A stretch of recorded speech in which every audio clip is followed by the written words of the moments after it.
یزید کے ساتھ کمپرومائز کر لیا ہوگا تم لوگوں نے۔ یوں لوگوں نے عمران خان اور پاکستان کو لازم و ملزوم کر دیا ہے کہ ایسے لگتا ہے کہ ساری کی ساری امیدیں اس کے ساتھ وابستہ ہیں۔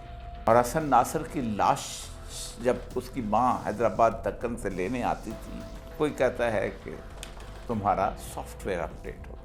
بڑے آئے تھے انقلاب لانے والے کہ وہ لوگ جو جمع جکڑی کر کے اپنے والدین کو عمرہ کرنے یا حج کرنے بھیجا کرتے تھے، اب ان کے پاس جمع جکڑی کے پیسے بھی نہیں رہے۔ اس بڑھاپے میں یثرب کے راستے کا مسافر ہو گیا ہوں اور عاشقی کے نغمے گاتا ہوا جا رہا ہوں۔ ایسی میری حالت اس وقت پرندے کی طرح ہے جو سارا دن صحرا میں گزار دیتا ہے اور جب شام آتی ہے تو آشیانے کی طرف لوٹنے کے لیے اپنے پر کھول دیتا ہے۔ 12 تاریخ اور 13 تاریخ کی درمیانی رات 1 بجے میں دیار حرم میں حاضری کے بعد اپنے گھر واپس لوٹا۔ یوں تو گھر ہر مسلمان کا مکہ اور مدینہ ہی ہونا چاہیے۔ اقبال کی وہ جو مشہور ربائی ہے، وہاں جاتے ہوئے جو انہوں نے لکھی تھی کہ بائیں پیری رہے یثرب گرفتم، کہ میں اس بڑھاپے میں یثرب کے راستے کا مسافر ہو گیا ہوں، یعنی گرفتار ہو گیا ہوں اس راستے کا۔ نواخواں از سرود عاشقانہ، اور عاشقی کے نغمے گاتا ہوا جا رہا ہوں۔ چواں مرغے کے در صحرا سر شام، کشاید پر بفکر آشیانہ، کہ ایسی میری حالت اس وقت اس پرندے کی طرح ہے جو سارا دن صحرا میں گزار دیتا ہے اور جب شام آتی ہے تو آشیانے کی طرف لوٹنے کے لیے اپنے پر کھول دیتا ہے۔ آشیانہ کیا ہے؟ یعنی حجاز کی سرزمین۔ مجھے احمد ندیم قاسمی صاحب کا وہ شعر بار بار کل سے یاد آ رہا ہے کہ یہ کہیں خامی ایما ہی نہ ہو، میں مدینے سے پلٹ آیا ہوں۔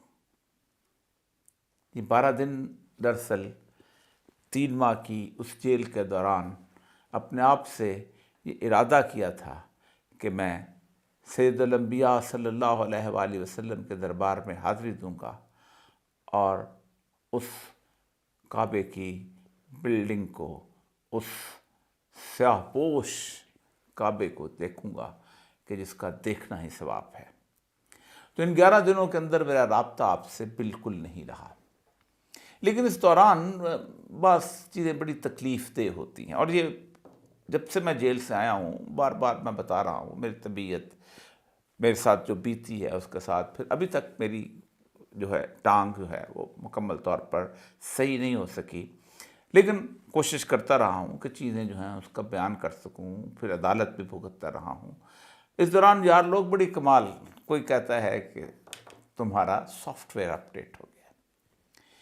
یہ وہ فکرہ ہے کہ جو فکرہ ہم اس پاکستان میں پہلو بہ پہلو بدلتے ہوئے 1960 کی دہائی سے سنتے چلے آ رہے ہیں، جب لوگوں کو شاہی قلعے میں رکھا جاتا تھا اور اس وقت وہ کمیونسٹ تھے، اور حسن ناصر کی لاش جب اس کی ماں حیدرآباد دکن سے لینے آتی تھی اور لوگ جو تھے وہ بیچارے شاہی قلعے کی اس صحبتوں سے تنگ آ کر کچھ دیر کے لیے آرام کرنا چاہتے تھے، تو یار لوگ اسی طرح تمسخر اٹھاتے تھے، اسی طرح تمسخر اڑاتے تھے۔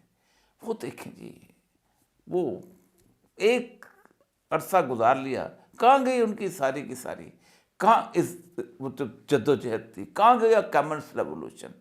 وہ دیکھیں فیض صاحب وہاں سے نکلے، اب دیکھیں آرام سے اپنا ایک اخبار نکال رہے ہیں اور زندگی گزار رہے ہیں اور شاعری کرتے ہیں۔ بڑے آئے تھے انقلاب لانے والے اور بڑے میجر اکبر، جنرل اکبر کے ساتھ مل کے پاکستان کے اندر انقلاب لا رہے تھے۔ یہ باتیں وہ لوگ کرتے ہیں کہ انہوں نے زندگی کے اندر کبھی ایک دفعہ بھی ظالم کے سامنے آنکھیں کھول کر جرأت مندی کے ساتھ گفتگو کی ہوتی۔ مشرقی پاکستان کا حال ہمارے سامنے ہے، آج بھی یہی کہا جاتا ہے سافٹ ویئر اپڈیٹ ہو گیا آپ کا۔ یزید کے ساتھ کمپرومائز کر لیا ہوگا تم لوگوں نے۔ کم از کم کوئی شخص میری طرح 3 مہینے کی جیل اور 2-3 مہینے کی وہ ڈینجن کی مخفی شدہ زندگی گزارنے کے بعد اگر مجھے تانا دے یہاں میں نے گزار لیا ہے لیکن میں یزید کے سامنے کھڑا ہوں تو پھر تو ٹھیک ہے. لیکن تکلیف اس لیے بیان کر رہا ہوں کہ میں اس سارے ایپیسوڈ سے ابھی تک تکلیف سے نہیں، اپنے آپ کو اس روحانی بالیدگی میں لے جانا چاہتا تھا، اس لیے لیکن وہاں جا کے حرم کی سرزمین پر بہت زیادہ تکلیف کا اضافہ ہوا. میں نہیں چاہتا تھا کہ میں پاکستان سے رابطہ رکھوں، کہ مکمل طور پر میں وہاں ایک حضوری کی کیفیت میں تھا. لیکن ظاہر بات ہے سید الانبیاء صلی اللہ علیہ وسلم کی مسجد میں اور اللہ تبارک تعالیٰ کے دربار کے سامنے لوگ ملتے ہیں، پاکستان کے لوگ بھی ملتے ہیں. میں گزشتہ 1989 یا 1989 سے بار بار وہاں آ رہا ہوں، اللہ توفیق دیتا رہا ہے.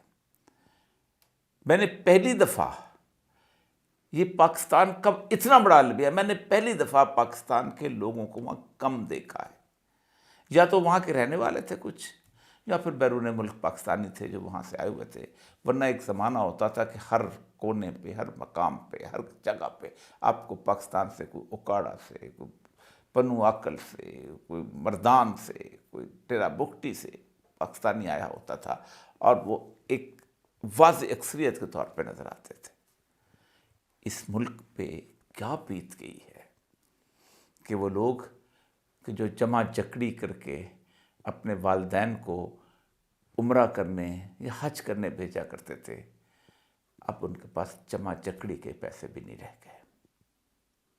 بہرحال بہت بڑا المیہ. اور جو بات میں ہمیشہ سے کہتا چلا آیا ہوں کہ 1989 سے لے کے اب تک ہمیشہ لوگ ایک تو ہم سے یہی کہتے تھے کہ پاکستان کے لیے دعا کرو. میں جب 89 میں گیا تو عرب جو تھے، اس وقت ضیاء الحق کا حادثہ ہو گیا تھا، تو ضیاء الحق کے حوالے سے ایک افسوس کی بات بھی کرتے تھے. جو بات سچ ہے وہ سچ ہے. بے شمار اختلافات ہوں، افغان وہاں ملتے تھے، کہتے ہیں انہوں نے ہماری جنگ لڑی ہے اور ہمیں اس کا افسوس ہے، یہ عالمی سازش ہے. لیکن اس کے بعد وقت کے گزرنے کے ساتھ ساتھ اگرچہ کہ نواز شریف صاحب وہاں پر اس وقت وہاں جیل کاٹ رہے تھے جس زمانے میں نے حج کیا، لیکن لوگوں کو صرف اس وقت پاکستان کی سوچتی تھی. اور پھر وقت بدلنے کے ساتھ ساتھ اب تک جس شخصیت کے لیے لوگ دعا کا کہتے رہے ہیں، حرم کے اندر، مسجد نبوی کے اندر، گنبد خضرا کے سائے کے اندر، وہ عمران خان تھا. عمران خان کے لیے دعا کریں، عمران خان کے لیے دعا کریں، پاکستان کے لیے. یوں لوگوں نے عمران خان اور پاکستان کو لازم و ملزوم کر دیا ہے کہ ایسے لگتا ہے کہ ساری کی ساری امیدیں اس کے ساتھ وابستہ کر لیں. یہ وہ سچ ہے کہ جس سچ کو ہمیں جتنی جلدی ماننا ہو مان لینا چاہیے، اس لیے کہ یہ سچ نکارۂ خلق ہے اور اسے آواز خدا سمجھانا چاہیے.